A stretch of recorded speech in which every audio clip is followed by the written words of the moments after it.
Find the first honest light and let the room keep its shape. The baseboard scuff you never quite painted over. The seam of dawn slipping under the shade. The hush before appliances remember their names. Sit as if a slightly taller version of you were taking your place, jaw unlatched, shoulders a notch lower than habit, forehead smooth as water after wind. Breathe like tide you can't command but can trust. You don't need to prove anything to begin. Beginning is proof enough. Name one intention, plain and workable, to consecrate what your hands will touch today. Not to varnish it with grand declarations, but to choose the climate you'll carry into every doorway. Clear over fogged, kind over edged, crafted over hurried, service over display. Say it the way you'd put a steady palm on a friend's shoulder. May my work become a place where good can happen. Feel how the body answers with a small shift you couldn't have forced. Lay out your tools in your mind, even if your tools are invisible. A keyboard that will ask for hours and forgiveness. A trowel that remembers walls. A stethoscope warmed by your palm. A ladle that will feed names you won't learn. A steering wheel, a broom, a notepad, a lens, a grid of faces inside small squares. A spreadsheet that looks like winter until it becomes a map. Name each tool without worship or contempt. Tools are channels. Channels matter because they guide water. They are not the water itself. Breathe into the parts that will make the day. Eyes that must sift detail from noise. Ears that catch the sentence behind the sentence. A tongue that chooses tone before it chooses words. Hands that can learn to be exact without becoming hard. Feet that remember ground when chairs lie. A spine that insists on dignity even while seated. Every part brings a truth, a complaint, a wisdom. Invite them to work as one team. Walk yourself through the thresholds your days always cross. The first threshold is beginning, the gate with a squeak. You will be tempted to wait for perfect conditions, to brew one more cup, to sharpen the pencil to a point that can't survive its first word, to orbit the inbox until the sun gives up. Light a small pilot in the chest and step in. Perfection is a mirage that drinks your water. Presence is a well. The second threshold is the muddled middle. Clarity smears. The thing you started begins to look like a stranger wearing your shirt. Choose pace over panic. Break the boulder into stones and carry one. Make an ugly draft on purpose so the next one doesn't have to be brave alone. Ask a smaller question you can actually answer by noon. Good work is commonly a sequence of tolerable moves done cleanly. The third threshold is friction from outside. The delay that wasn't on any calendar. The no that doesn't explain itself. The critique that mistakes precision for pedantry and heart for weakness. Let one breath ripen in the chest before you answer. If truth can be said, say it like someone who wants repair more than victory. If silence is wiser, let silence be a tool, not a sulk. Keep dignity. Keep the temperature of your words just under the boil. The fourth threshold is release. Finish without clutching. Offer the result like bread placed, not like a flag planted. Keep responsibility for effort and ethics. Release ownership of outcomes. Outcomes live in ecosystems, markets and moods and weather and other people's mornings. Consecration is not control, it's fidelity in your square of the field. Bless in advance the people your work will touch, known and unknown. The patient who will only remember a voice that didn't rush. The reader who finds the sentence they needed on page 9. The colleague who stands taller because you made room when it was your turn to speak. The stranger on another coast who will hold something your hands once held, first in idea. They are not abstractions. They are why craft matters. Make 3 vows you can keep. Clarity. I will tell the truth about what I see, what I can do, what I cannot. Kindness. I will not use sharpness as a shortcut. I will not confuse speed with respect. Care. I will protect edges and details as if they were small living things. Repeat softly until your posture believes you. Tour your workspace in imagination. Clear 1 square foot, if nothing else. A clean corner is a promise. Put a glass of water where your eyes will land when the screen pretends to be the whole sky. Aim a lamp so it prevents squinting.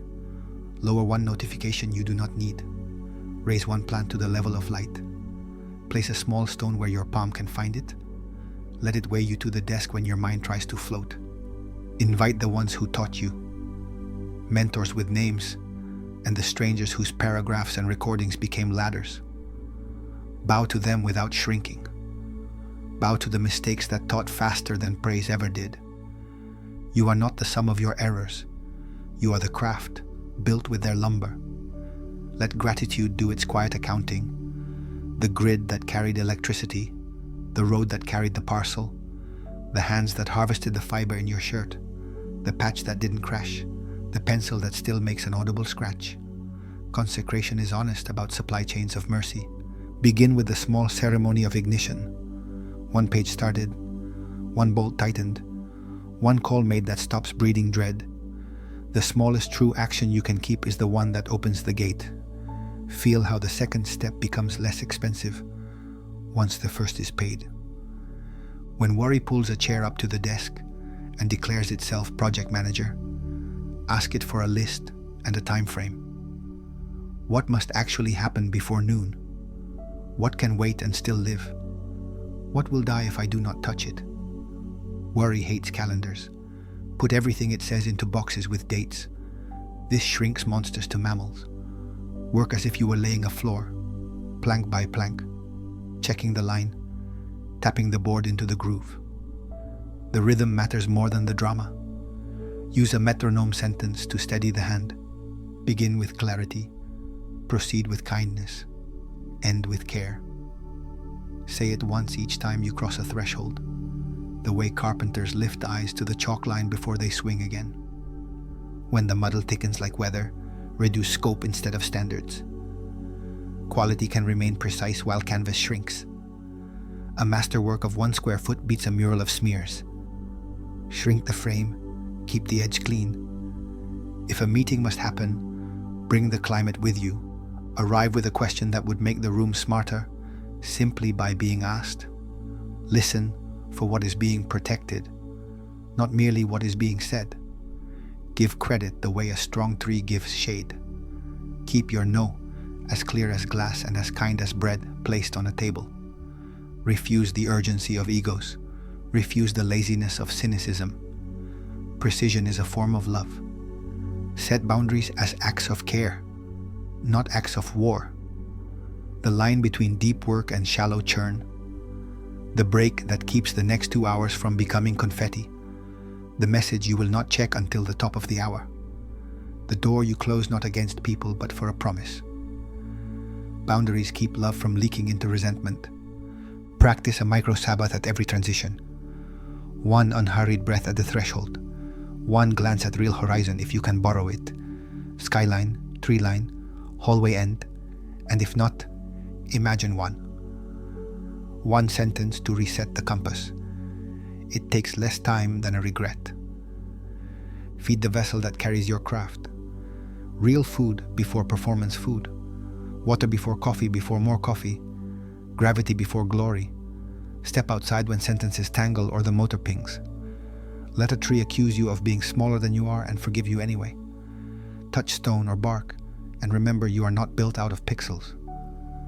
When discouragement shows up in its 3 costumes, boredom, panic, comparison, greet each by name. Boredom says nothing matters. Give it a smaller dance floor and a stranger to practice with. Panic says everything is fire. Walk it to the window and name the room you're actually in. Comparison says someone else's harvest makes your seed false. Take it to the field and put your hands back in your soil. You didn't consecrate their day, you consecrated this one. Keep a ledger of reality, not reputation. What did you actually finish? What did you start that is worth finishing? What did you refuse because it would have bought applause with integrity? What did you fix that no one will thank you for? Which is exactly why it needed doing. Invite humility that is not humiliation. Humility is accuracy. I am not the whole system. I am a faithful part. I am not the hero. I am a conduit. I am not above sweeping. Sometimes sweeping is how rooms remember themselves. Authority used gently multiplies authority. Authority used loudly spends it. Bless the invisible chain that makes your visible part possible. The night shift that kept servers breathing. The courier who trusted the rain. the technician who calibrated a lens you will never see, the receptionist whose tone rescued a morning, the unnamed reviewer whose "fix this" saved you embarrassment later. When you receive, bless. When you give, be part of that chain for someone else. Let the day have one centerpiece of deep work. Guard it like a candle in wind. When interruptions push, picture your hand cupped around the flame. You can carry a candle through a storm when the hand knows how to shape wind. Silence what can wait, document what cannot, promise a return and keep it. Nothing convinces like a kept promise. Make artifacts that teach your future self. Clear commit messages, crisp file names that won't mock you 3 months from now. Comments kind enough to spare you archaeology. Prose that will not need an interpreter later. Artifacts are love letters to the you who is too tired to remember what brilliant you meant.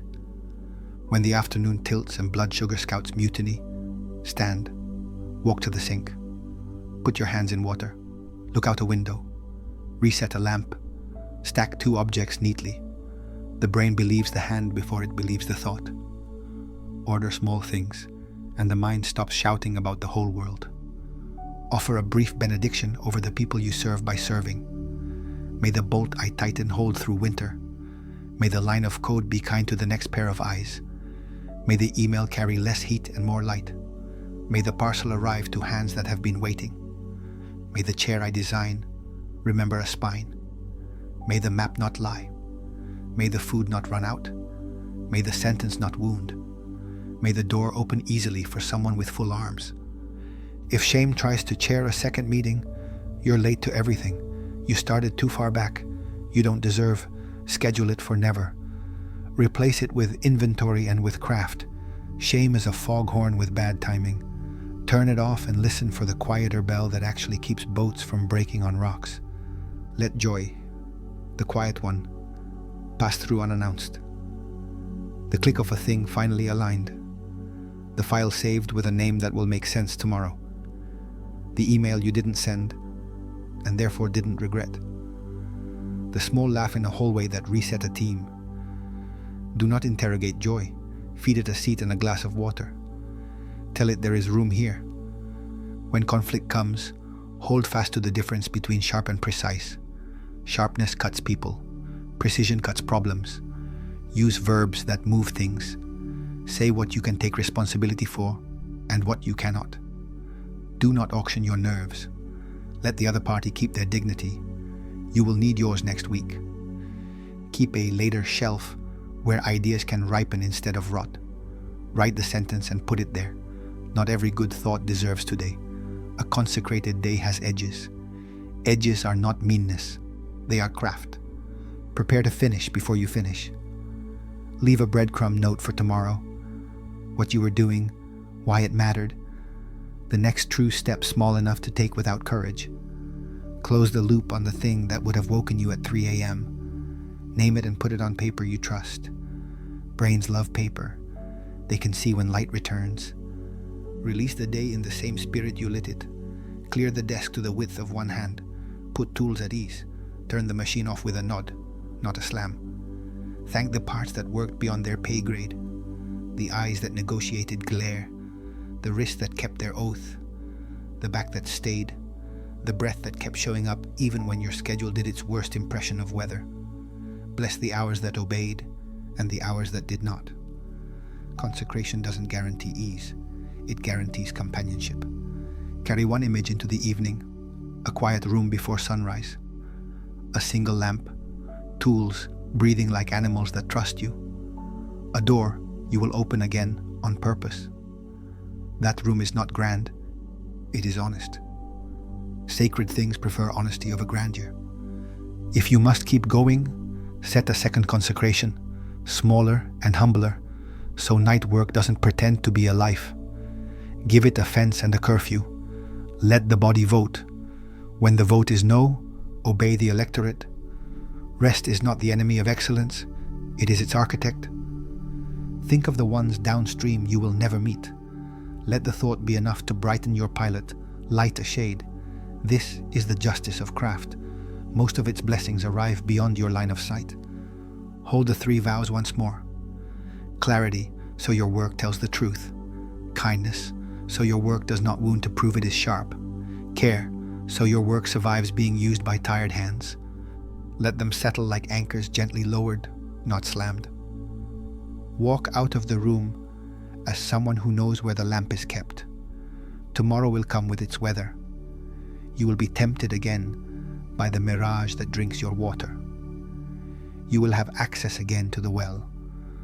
When you forget, touch the stone you placed on the desk. It weighs almost nothing and means everything. And if morning finds you smaller than you hoped, remember that shrinking the canvas can save the painting. You are not required to make a cathedral on days when a chapel will do. Build the chapel well. Light it. Leave the door on its oiled hinges. Go with the metronome still softly ticking in your chest. Begin with clarity.